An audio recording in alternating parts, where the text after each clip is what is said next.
Magandang hapon mga kabay. So meron po akong approved repair dito mga kabay. 39370 liter G mga kabay. So ang papalitan ay cord. Ito po 3 meters cord. Tsaka gear case cover. Seal. Ito po yung dito sa may spindle. Tapos yung carbon brass. Sleeve. O-ring tatlong o-ring mga kabay. Yan sa piston, tsaka sa striker, tsaka sa dito po sa loob ng spindle. At syempre yung connecting rod. So yan po yung kakabit natin dito mga kabay sa dito 5899 na 10 kilos jackhammer ng DeWalt. So tara mga kabay, samahan nyo ko, kakabit natin. So yan mga kabay, kinakalas ko na po yung screw. At syempre tatanggalin natin to. Unahin natin ng kabit yung kanyang gear case cover mga kabay. Yan. Bago natin ikabit yung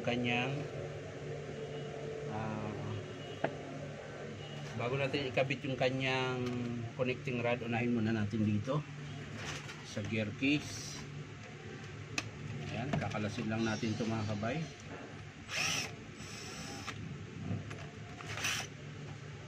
Kakalasin lang natin.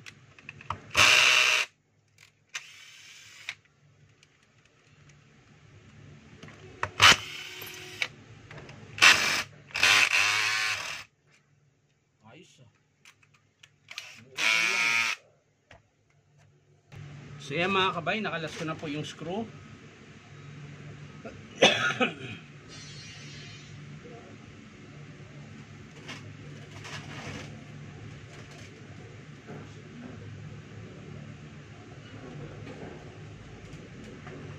Cover. Ano kayo sira? Bakit yun? May basag. Ayun, may basag pala dito mga kabay. Kaya pala nagpalit ako. Ayan. May crack po dito. So yun po yung papalitan natin. Kakabit na natin yung bago mga kabay. Yan.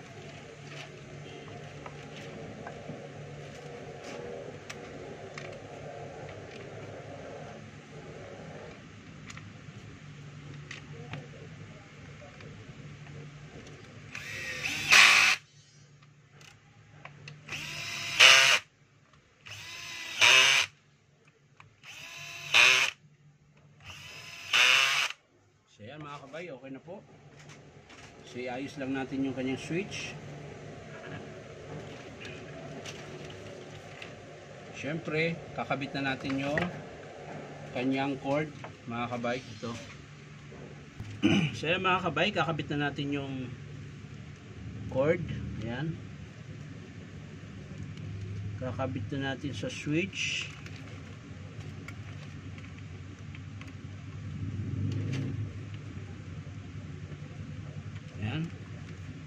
So kabila din.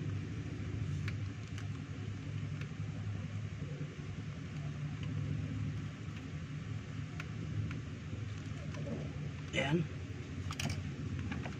So ayos lang natin mga kabay. Tatayo lang natin. Ayan. Tapos yung kanyang switch clamp lalagay din natin mga kabay. Yun. So yun na mga kabay, nakabit na natin. So ito na lang.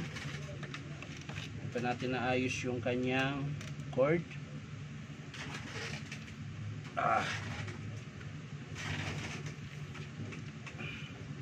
Hirap pala nito. Kailangan natin ng may pampadulas. Yan.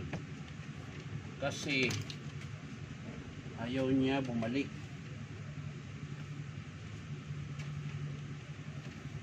Ito rin.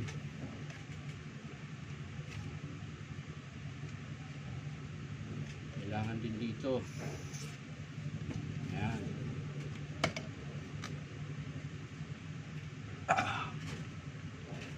Kulang pa. So yun na mga kabay, ayos na. So So higpitan na lang natin. Dito na lang yan.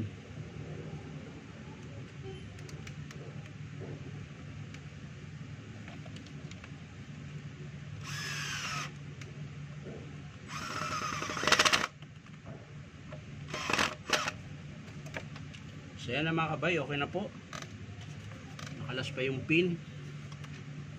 Talaga naman. So lagay na natin yung kanyang handle. Ayan.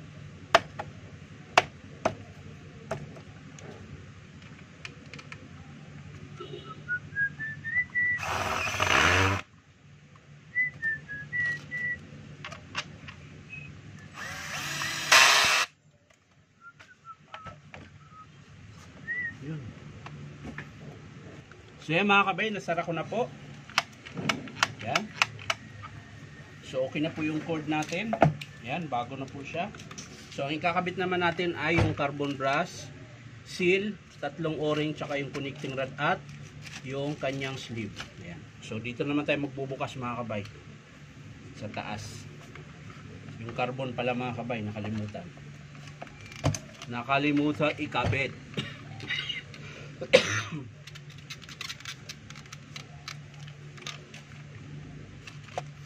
So kakabit muna natin yung carbon brass bago natin ikabit yung connecting rod nya. So yan mga kabay, nakalas na natin yung takip. So tatanggalin na po natin yung kanyang carbon brass dahil papalitan po natin. Excuse me po,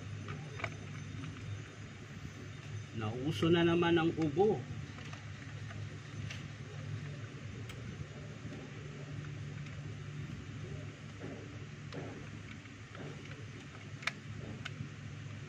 Kaya mga kabay, kakabit natin yung bagong carbon.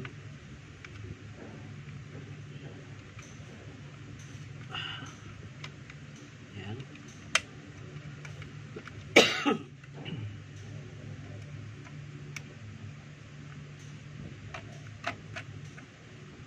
So yan, kakabit na po natin. So sa kabila naman,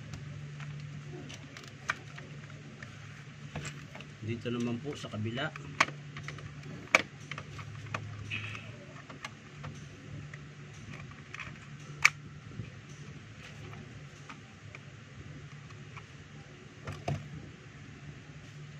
So yung mga kabay, kakabit na natin yung luma. Ay, bago pala. Bakit luma?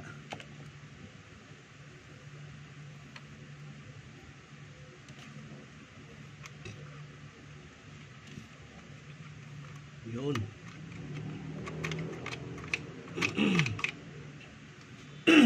So ayos na mga kabay.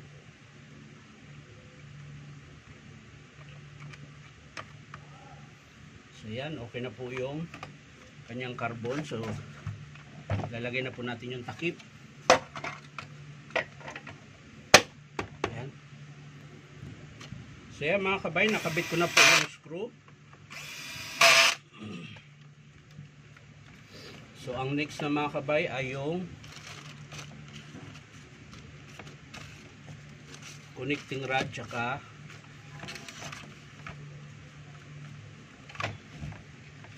o-ring.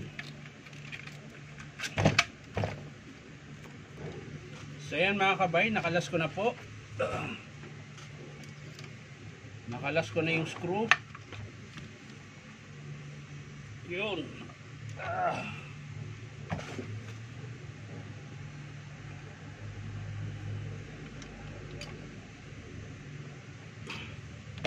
So kakalasin na po natin yung kanyang connecting rod. Ayan.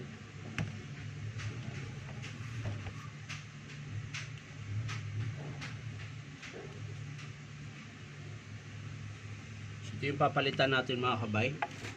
Hindi naman siya nabali pero maluwag po yung kabitan ng shafting. Malakas po yung palag. Kaya po papalitan natin ng connecting rod.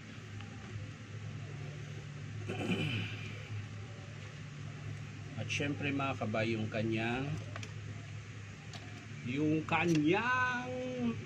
o-ring. Yan.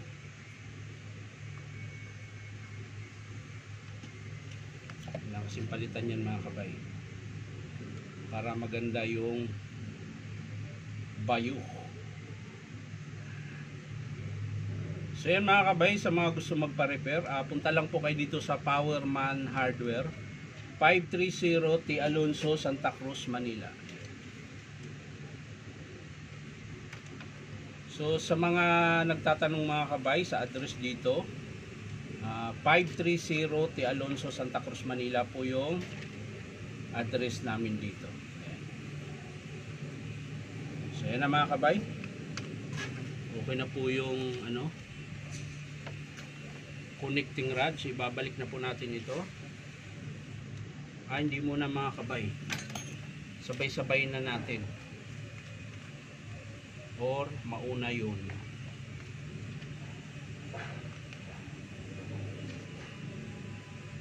So ayan mga kabay, sasabay na natin ng kabit yung sa striker pala. Muntik na natin makalimutan mga kabay, yung o-ring sa striker. Ayan. So okay na yun mga kabay. So ito doon to sa loob sa cylinder, so panghuli yan. So okay na tayo dito mga kabay. So pwede na nating lagyan ito ng grasa. Ayan. Lagyan natin ng kaunti mga kabay para meron naman siyang Ayan. Pero lalagyan din natin to ng langis mamaya mga kabay.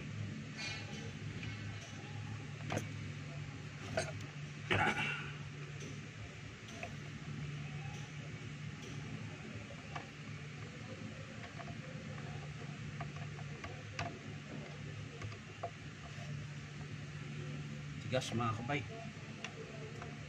Yun. Kailangan pala ng konting yun. Konting ikot lang mga kabay. Ayan. Hindi na siya maalog mga kabay. Saktong sakto na po yung higpit niya.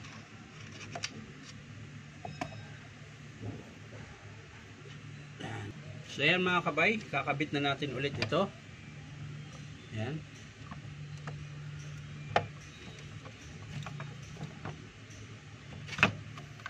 Yun. So higpitan na po natin. Balik lang natin yung 4 na screw, allen screw mga kabay. Ayan. Tapos syempre higpitan natin.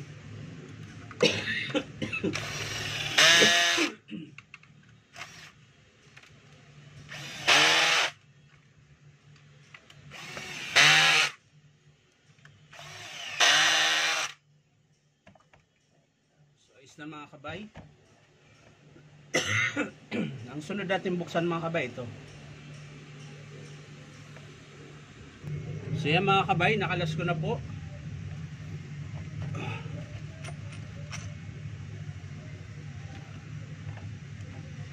So tingnan natin yung isang o-ring dito mga kabay. So ano ba yun?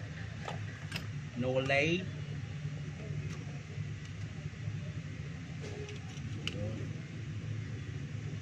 Kakalasin lang natin mga kabay.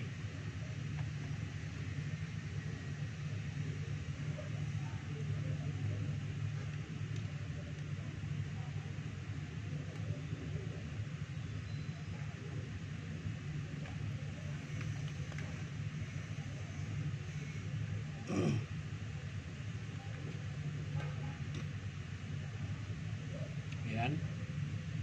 Tapos lalagay po natin yung o-ring.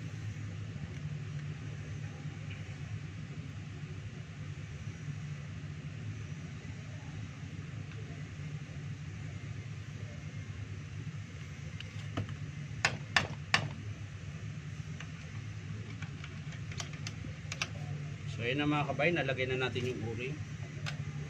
Ayan. So dito muna tayo.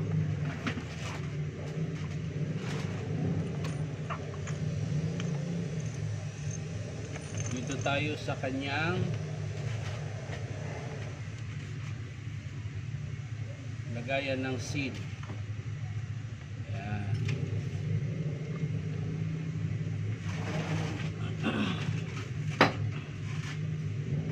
Matigas mga kabay, matigas.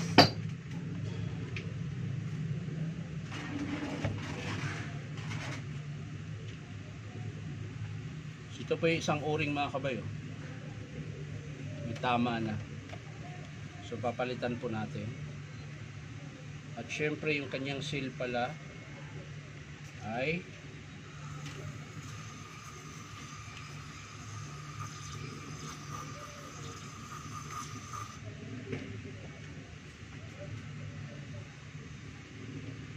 yan.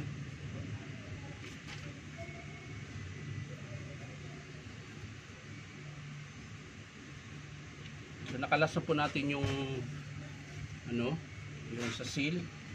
So lalagay na natin ito mga kabay. So ang paglagay nito mga kabay, ito po yung sa labas. Yung parang may kanal, yun po yung sa ilalim. Pag ganun po ang forma niyan mga kabay. Pag ganyan po ang forma. So ganun po siya. Pak.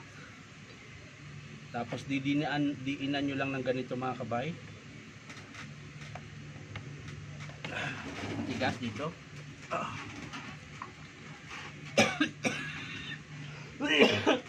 Excuse me po.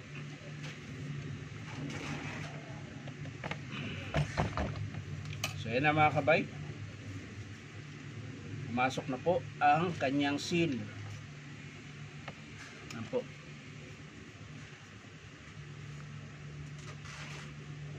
So babalik na natin ito mga kabay.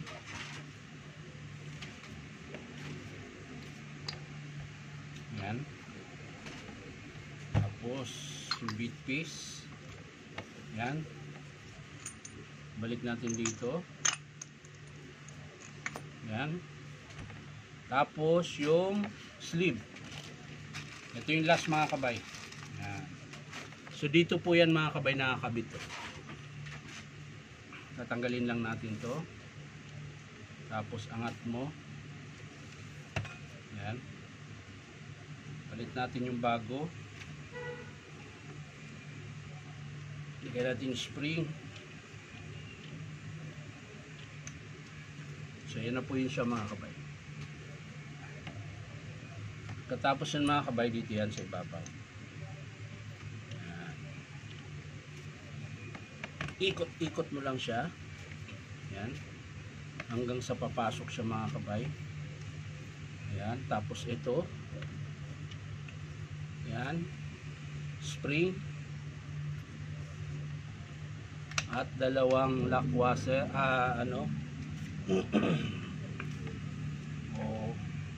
Ito po yung naglalak sa bala mga kabay. So yan. Okay na yan mga kabay. Ito muna. Spring. Ito. Tapos yung kanyang cooler. Ayan. So ganyan po siya mga kabay. Ayan. Lalagay natin yung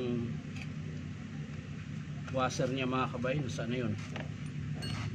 At nawala. Nasaan ka na? Yun.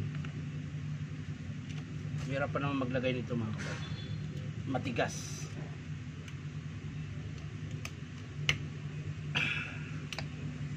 Yan. Pero pag naipasok mo na yung kabila mga kabay, tuloy-tuloy na yun. Pag napasok mo. Pag hindi mga kabay, matigas talaga siya. Yun. Masok din siya mga kabay. Siyempre yung cap. Yan. So okay na siya mga kabay. Testing natin kung gumagana. Baka mamaya di makalas. Yun. So okay siya mga kabay. So ang next mga kabay, lagyan natin ng langis.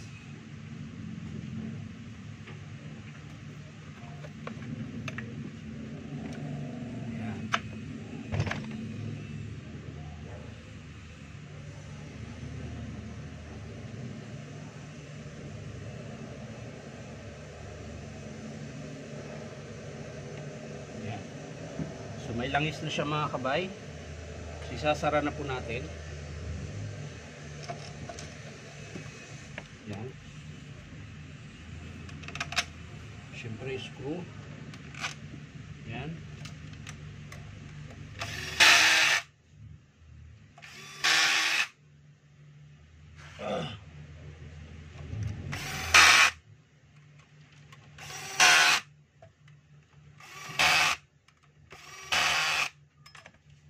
So yan mga kabay, ayos na. Testing po natin mga kabay.